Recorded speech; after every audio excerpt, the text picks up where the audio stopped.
So chapter 2 is a very important foundational chapter to understand. All of our physiology basically is undergirded by chemical reactions and chemistry. So this is a really important chapter to kind of understand. We're going to go through some basics. If you move on into upper level classes like biochemistry, you will really be able to see the union of chemistry and biology. At a cellular organization, biology and anatomy become chemistry. All of the working parts of a cell are going to be molecules of some sort, and their interactions are chemical in nature. Understanding the basics of chemistry is essential for understanding physiology because body functions result from those cellular functions, and those, of course, we've already said, result from chemical changes in the body. This is also how we regulate things, how we achieve what we're going to learn about homeostasis, keeping the internal environment of the body in a regular, safe zone, so to speak. The human body is made up of chemicals. When we think of chemicals, people talk about organic things and chemicals being negative. Well, pretty much everything is chemicals, okay?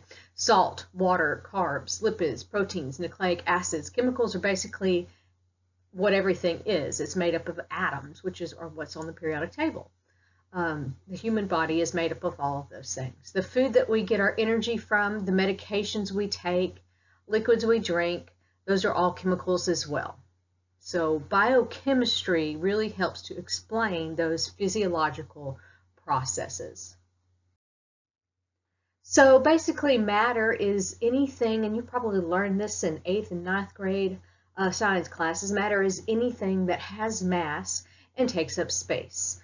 It's composed of elements, different elements. Elements are composed of chemically identical atoms, and atoms, like we've said, are those things that are on the periodic table. We have bulk elements, which are elements that we need in large amounts in our body in order to be healthy. We have trace elements that are also needed, but they're only needed in small elements. And then we could say we have ultra trace, which is just very, very, very tiny amounts that we need. Of course, an atom is the smallest particle of an element. It's the smallest unit of something that retains the properties of that substance.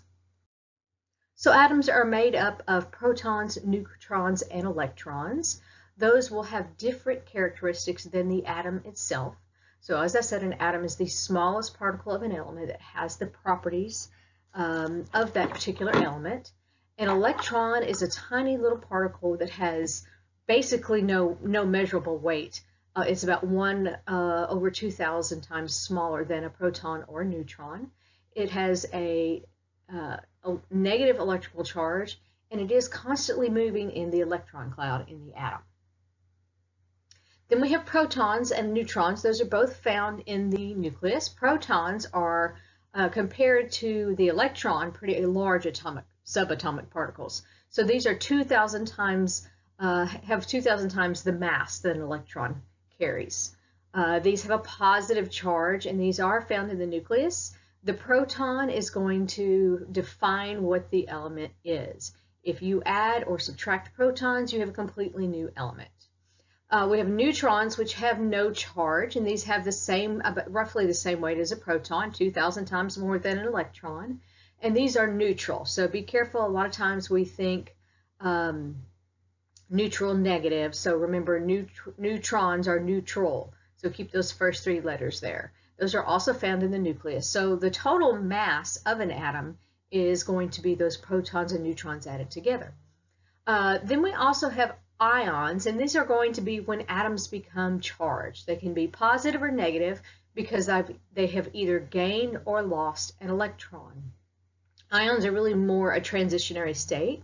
They are how we form compounds. So these are very, very important. And then molecules and compounds are the things that are formed by the union of 2 or more atoms. All right, so we've already discussed that all matter is composed of elements. Everything is made of elements. We looked at our bulk elements, trace elements, or the definition of those, and ultra trace elements. Elements are composed of atoms of the same type. So you can have, if you have a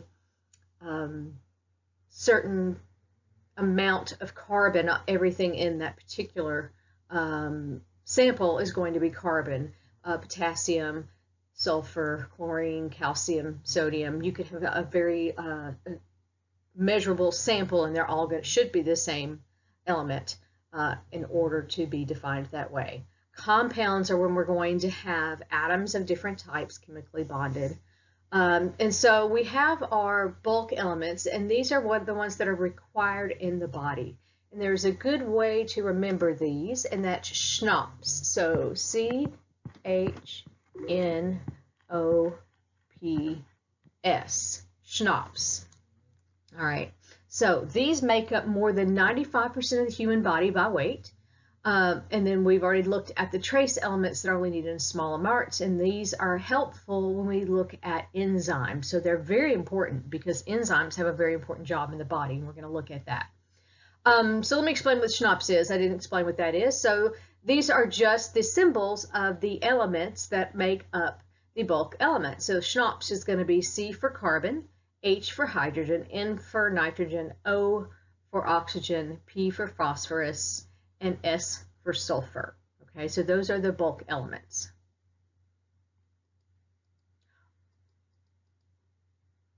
I guess that's all we want to go over for this one. So you should already know basic atomic structure, but we're going to go ahead and go over it. So here we have an atom. This is actually kind of like a Bohr model, but Bohr models don't usually have the protons and neutrons visible. So here we can see them. So you have 4 neutrons here and 3 protons. So this is lithium. Lithium would have an atomic number of 3 because atomic number, we're going to see, is equal to the number of protons. And so you can see we have 3 protons. We also have 3 electrons. Here's our 3 protons here. And then here's our 3 electrons. And they are in what's called the electron cloud. This is showing them in energy levels, which is what the rings represent. So in a neutral atom, the number of protons always equals the number of electrons. So a neutral atom, protons equal electrons. That's how you figure that out, as long as it's neutral with no charge. Okay. And then the neutrons here, we have 4. Those can change. When those change, they'll be called isotopes, and we're going to look at that. Okay, so here is the nucleus, the central part of the atom. Like we said, it's composed of protons and neutrons, and the electrons move around the nucleus. All right, so atomic number and atomic weight. We need to be able to calculate these. Atomic number, as I've already said, is equal to the number of protons. So atomic number equals the number of protons, and that basically defines the element. It's not their name, but it's kind of like your social security number. Nobody has the same number of protons. You can't, unless it's an isotope, and those are a little bit different. They're still the same atom. So each element also has a unique atomic number, and that equals number of protons. If it is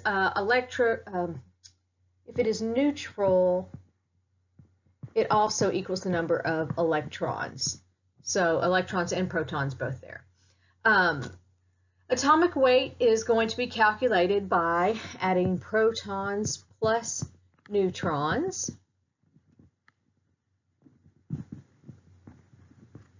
And you could say atomic mass, and that's going to be this number right here, which is an average. So periodic tables are all set up a little bit differently, so you can't really say where a particular number is going to be. And so the way you want to differentiate between the atomic number, which is designated by a Z, very weird reason, don't worry about that.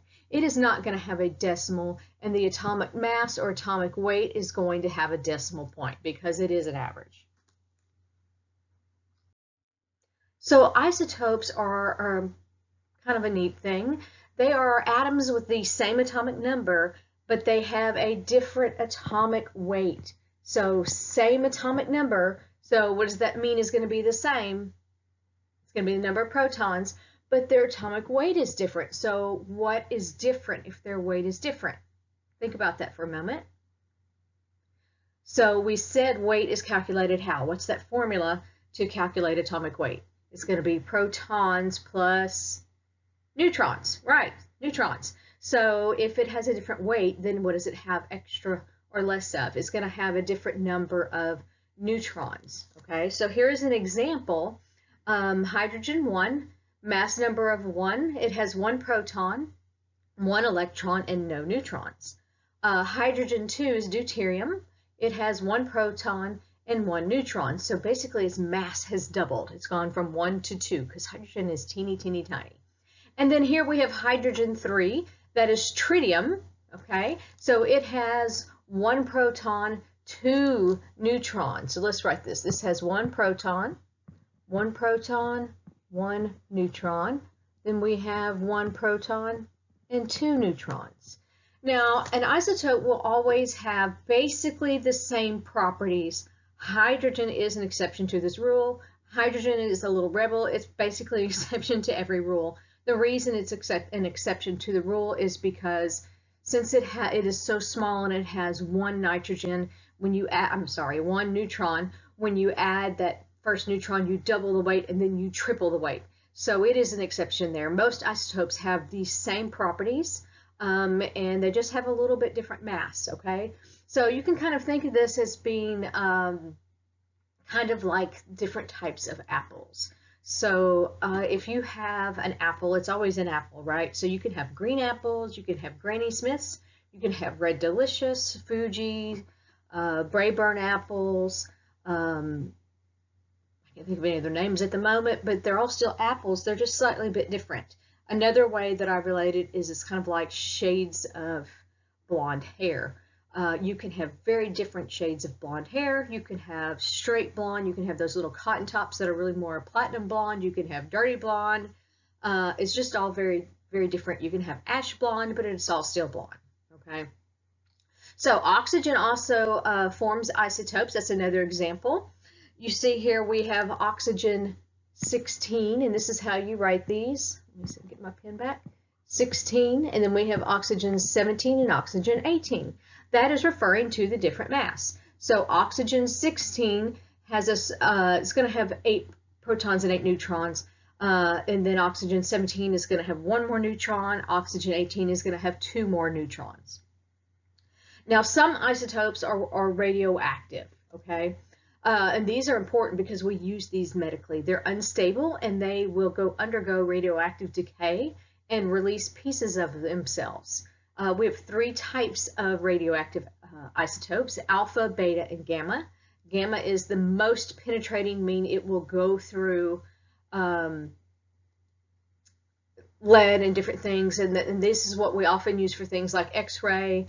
And then beta is going to kind of be in the middle, and alpha is going to be the least penetrating, meaning you could hold up a sheet of paper and it will stop that.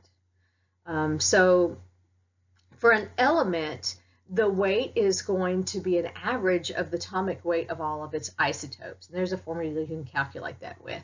And so it's an average. It's a weighted average. So this is just a little brief overview of some of the clinical applications for radioactive isotopes. In this picture here, this is radioactive iodine. Okay, so how do we use these? Well, we use these a lot of times for imaging or as tracers. They're used a whole lot as tracers. So these can be injected into the body. Depending on what type or where in the body you want to use them, different organs will take them up.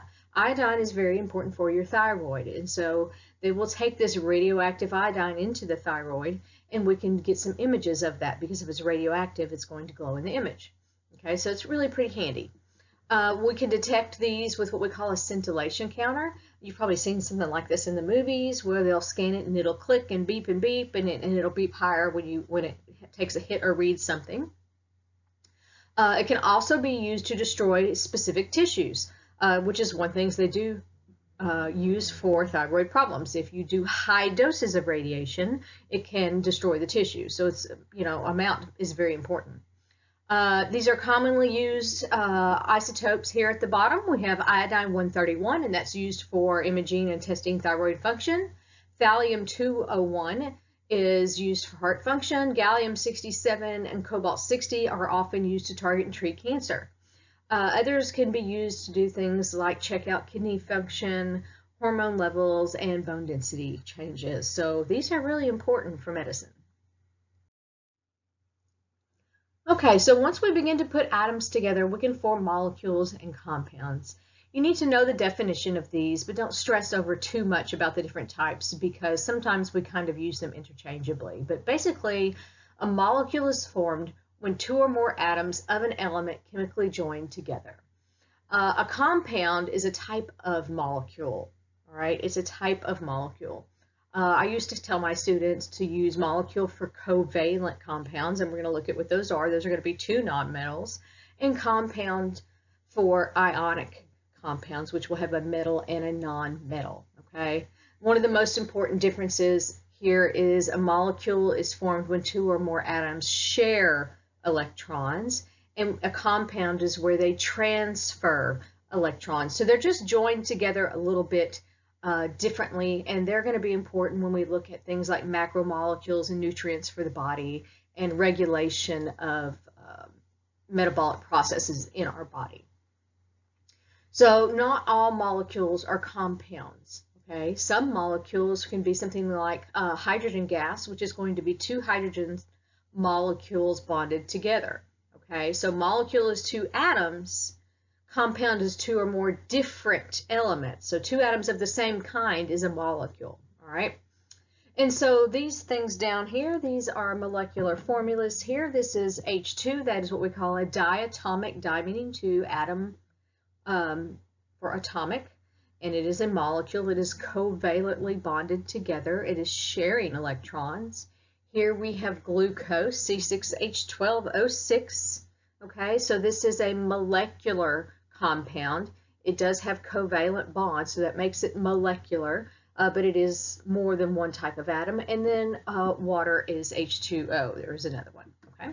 So molecular formulas are very important. They tell us the type of atoms in a compound and the ratio of atoms in a compound, and they also tell us how many we have. So glucose, you could simplify that into how many carbons compared to how many hydrogens compared to how many oxygens, which would be CH2O, but the actual molecule of glucose is going to have 6 carbons, 12 hydrogens, and 6 oxygens.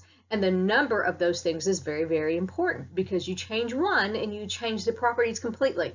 So let's look at H2O. H2O, do you know what that is? You're right, that's water, correct? Or dihydrogen monoxide. Okay, so now if we have H2O2, do you know what that is? What's the difference there? I've got one more oxygen. Well, that is hydrogen peroxide.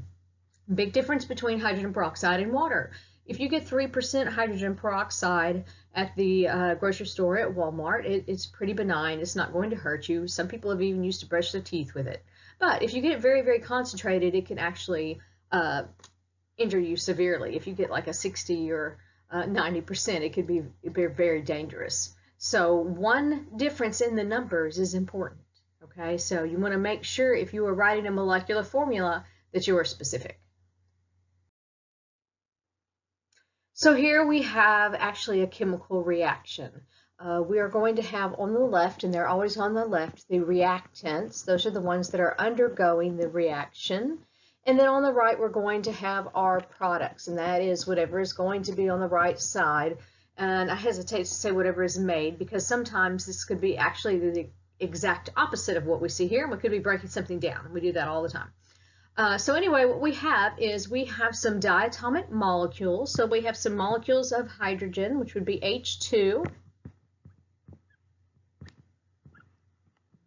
And we have some molecules of oxygen, which are going to be O2. And those are going to come together in what we call a synthesis reaction. We are synthesizing or making something. They're going to come together and make molecules of water. Okay, and that's going to be a molecular compound.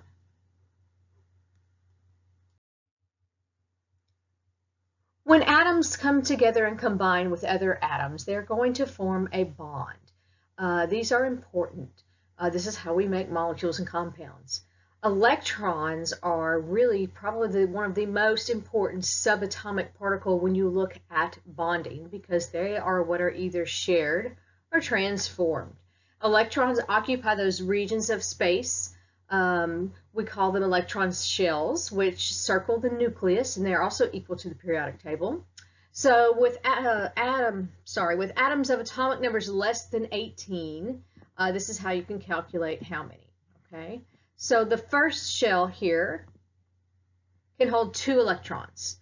Then after that, the next 2 can hold 8 electrons. Okay, 8 electrons. And then it changes after that depending on how many sublevels you have. It gets a little bit more complicated, but that's the basics there. So bonds are going to be interactions between atoms, molecules, and compounds, and electrons in the valence shell, which means this outermost shell here, we're going to call that the valence shell, because that's if it was filled with some 1, 2, and then we would have 1, 2, 3, 4, 5, 6, 7, 8 electrons, and then maybe 1, 2 out here.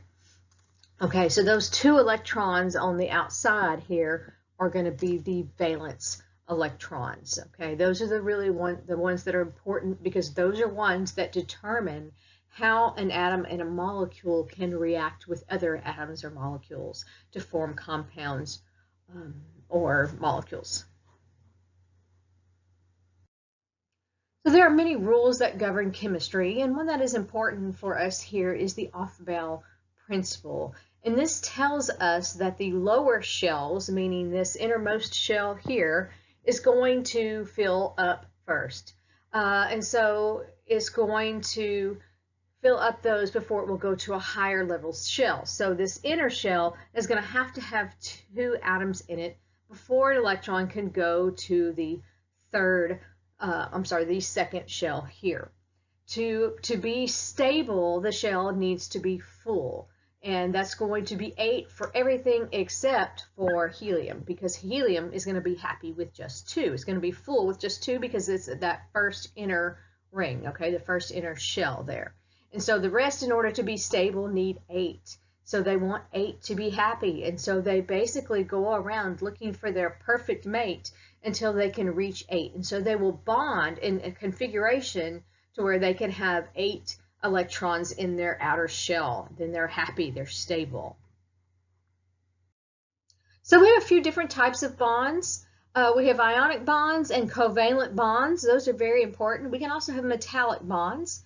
We're mostly going to look at ionic bonds and covalent bonds, because that's how we make molecules and compounds. So an ionic bond is an attraction between a cation and an anion. And what happens is they're going to transfer electrons from one to another. So let's look at what cations and anions are. An ion, remember, is an atom that is going to gain or lose electrons. It's going to become chemically charged, and it gains or loses electrons, so remember that it can be stable, that it can get to 8 and be happy, wants to be full. So a cation is going to be a metal, okay? This is going to be a metal, and it is going to have a positive charge because it is going to lose an electron. So over here on the left, we have a sodium atom. So a sodium atom is going to have 11 protons and 11 electrons. So if it has 11 positive protons, sorry about that, and 11 negative electrons, and you added those together, you would get a net charge of 0, which would make it neutral. And so it has 1 electron here in the outer shell. Well, how is it easier to get to 8?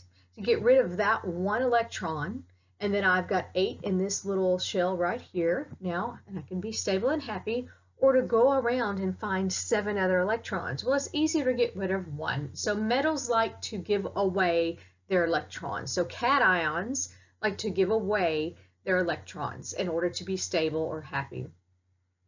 Okay, so if I give away an electron, this 10 here, let's see if I can erase that, it's 11, I mean, is going to become 10 because I gave one away. So what is my total then going to be? If I have 11 positive protons and I add 10 negative electrons, what's left? I'm going to have positive 1.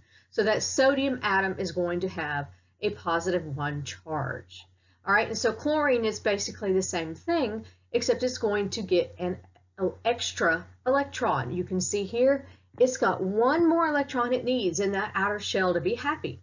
And so you could look at sodium and chlorine as being the perfect mates for each other, because sodium needs to give away one electron, chlorine needs to find one electron. And so that's what they do. They form a union, they form a bond together that is going to be an ionic bond, because these are going to now be ions when they have that charge. You're going to have that positive sodium and a negative chlorine because it has one extra negative electron. So be careful with that, because we think if it is losing something, we think negative, but that's not the truth, because you're losing a negative charge. So you got to think net charge here.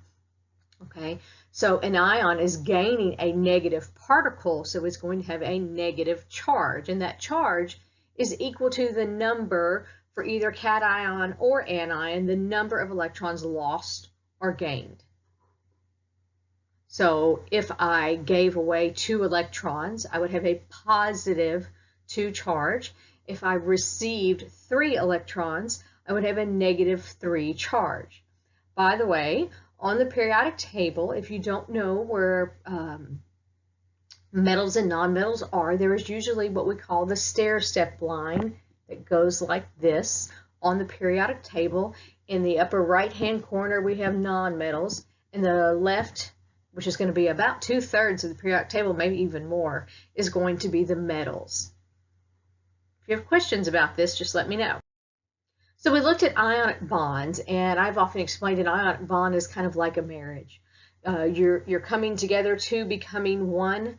You have the metal, which is kind of like the man traditionally that is going to give away a ring, to the non-metal, which is kind of like the female receiving the ring, and then those two become one.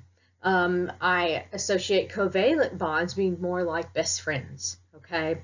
And this is because covalent bonds are going to form between 2 non-metals, and that's really important. So if you see a metal, it is ionic. So this is 2 non-metals, okay? 2 non-metals is a covalent bond. Or it can be 2 or more non-metals. I should be a little more specific with that.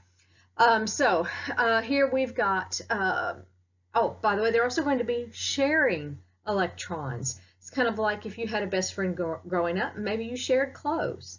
Maybe you didn't, but a lot of girls will tend to share clothes in high school or even when they're younger. They share. So here you can see hydrogen, these two are each sharing an electron. And remember, hydrogen has 1 electron. It's that first inner ring, so it's going to only need 1 to be happy. So hydrogen and helium, remember, can just get, helium's already happy because it has 2. Hydrogen will form a bond to get to 2. It's the only one that will be happy with 2. Everybody else needs how many? That's right, 8. All right, so hydrogen atoms form single bonds. You can have a single, double, or triple covalent bond. These little lines here are the bonds. So those represent the bonds. 1 bond represents 2 electrons being shared. So here this hydrogen is sharing 1 electron, and this hydrogen here is sharing another electron. And so this would be a single bond, H and H. Oxygen will share 2 electrons each. Nitrogen will share 3 electrons each. Okay, and so they're going to share electrons for a covalent bond. It's going to be 2 non-metals, and an ionic bond is between a metal and a non-metal. Okay, occasionally you can have a group of atoms together called a polyatomic ion that can act like a metal, but we don't want to get too far into that. So this is showing you some structural formulas of covalent molecules here, or covalent molecular compounds, and it shows how they're put together and how they're arranged, and it actually kind of shows the shape. And this is what we call Vesper theory when you get into really drawing out the shapes for covalent molecules. If you take chemistry, you'll learn that. It's really kind of interesting looking at their 3D shape and structure. And so there are things that cause some of these to be what we call, like, this is a bent molecule, and all of these are linear molecules. But anyway, so this is just showing you how the bonds are arranged. And I think I've already said that structure in a compound or molecule determines function, which is very, very, very important when we look at physiology. Structure determines function. And so the way it's almost kind of like pieces of a puzzle put together. The way something is made determines whether it is going to fit or work together the right way. And that's really important with things like enzymes. We're going to look at that in detail in a few chapters. So we're going to look at polar molecules. Polar molecules are important. It is one of the unique properties of water, which is very important in the body. I kind of make an analogy for a polar molecule is kind of like being that two-faced person that is positive and nice to you when they're talking to you, but they go out and talk behind your back and they're negative. So these guys have a positive and a negative side to them. And so here we've got our hydrogen molecules, okay? And these are going to have kind of a positive end. And this is our oxygen, and it's going to have what we call a more negative end. Sometimes we call that a dipole. So this is going to have what we call a more negative end, di meaning two. The reason for that is if you think about how many protons does hydrogen have? Well, it's got one proton. How many does oxygen have? Well, it has 8. All right, positives and negatives attract, right? If you think about a magnet, positives and negatives attract. Well, it's the same with positive and negatives in molecules. And so all of the electrons are going to want to stay more towards the center of the oxygen or more towards the oxygen side of the atom. And so it's going to have a tendency to have more of a negative charge on this end because the electrons are going to try to be over here close to that because they're attracted to that nucleus of the oxygen because it has to take strong pull from all those protons. And so the little electrons from hydrogen are going to also be as close to oxygen as they can get. Well, I can't get my pen to work right, but they're going to be as close to oxygen as they can get. And so that makes it polar. This is really important when we look at things like water being the universal solvent, and it has that more electronegative side on it and attracts things together. This also helps it with things like cohesion and adhesion and several other properties of water that do things like surface tension. Lots of really important things come out of this being a polar molecule. It is also related to the reason why oil and water don't mix, because one is polar and one is nonpolar. So we have hydrogen bonds as well in the body. And so when we looked at our first bonds, we looked at what 3 types did I talk about? I only mentioned a third one. What are the first 2 that we went over? All right, we went over ionic and covalent, right? And then I said we also had metallic bonds.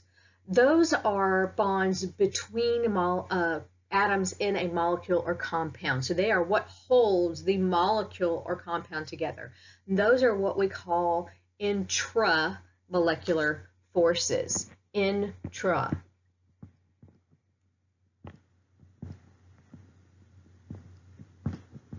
Intramolecular forces. Sorry, this pen isn't working too great today. So now hydrogen bonds, we're looking at intermolecular forces. So this here, these solid lines here, like this, these are intramolecular forces. The forces that hold molecules together, so if you think you have a cup, think about having a cup of water. How many molecules of water are in that cup? No, I'm not going to make you calculate that. You could, but I'm not going to make you calculate that. But it's more than one, right? And so how do those stay together? Well, those stay together with intermolecular forces. Intermolecular forces. So intra means within, and inter means between. All right. Learning root words and suffixes in anatomy is it's a game changer. I've posted a medical dictionary, I think, in the lab section But if you will take the time to learn in any science, but in anatomy and physiology is really, really important. I think I already talked about how they can be directional and they can tell you what you're looking for and where to look for it. Like we talked about the superior orbital foramen, okay? So learning these helps you and it's going to really save time, okay? So please take the time to learn those, all right? I may put a Quizlet up with just some different root words that you can use. But remember, they're in the front of your textbook, the ones that relate to that chapter. Take the time to learn those. It's really, really going to help you, okay? So back to intermolecular forces. These are done by, it's kind of hard to see on this picture, but these are a dotted line, dashed line, I should say. I can't draw it very well, dashed, okay? So those are intermolecular forces. There are lots of different types of intermolecular forces. The ones that are most important to us are these hydrogen bonds. Now, since it's a weak attraction, but it's one of the strongest intermolecular forces. So a hydrogen bond, very, very important in the body. Cannot understate that, how important that is. It's part of what holds our DNA together. It's very important to lots of other reactions in the body. So it's an attraction between the positive end of one polar molecule. And so remember, the oxygen side is the one that is a little more positive. Now, the overall water molecule is neutral, all right? So don't confuse that. It's just oxygen is very electronegative. And what that means is it's an electron hog. It's going to hog all the electrons. It doesn't like to share very well. It shares kind of begrudgingly. So hydrogen doesn't get very much time with those electrons. And so you've got that positive end, and then this hydrogen over here is going to be attracted to the negative end of that other oxygen molecule. So this is between. This is very important for protein structure and nucleic acid structure. Very important, these hydrogen bonds. Oh, and there's one way to know. A hydrogen bond is formed between hydrogen and fluorine, oxygen, or nitrogen, okay? Now, if you're in general chemistry, you got to remember the F, and so that's where the acronym that I use, FON, F-O-N, comes from. In the human body, we don't have to worry about fluorine, only the oxygen and nitrogen. But if you remember FON, F-O-N, then that will help you remember. It's hydrogen and one of those other atoms.